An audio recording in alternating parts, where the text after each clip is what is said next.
La décision de la Cour d'appel est mise en délibéré au 28 octobre prochain. L'avocate générale a requis la confirmation de la culpabilité et de la peine prononcée en première instance.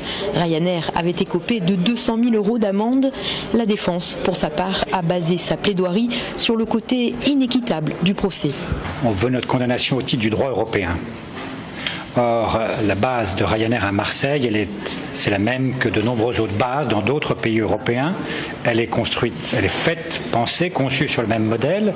Et dans ces autres pays européens, où c'est censément le même droit qui s'applique, on ne nous poursuit pas et personne ne prétend que nous méconnaîtrions les règles de sécurité sociale ou du droit du travail.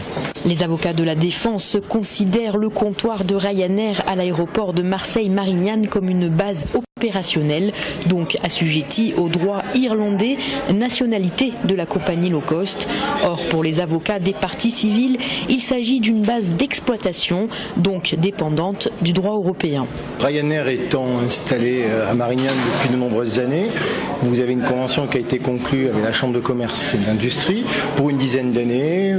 Nous avons effectivement des salariés qui ont attesté la prise de service à Marignane. Bref, on a un faisceau d'indus qui conduit tout naturellement à assujettir la société Ryanair au droit français. Les salariés de Ryanair étaient low cost, voire très low cost. C'est en ces termes que l'avocate générale a poursuivi ses réquisitions, parlant de profits réalisés sur les salaires, puisque ce n'était pas possible de le faire sur les billets. Elle a également évoqué une forme de concurrence déloyale.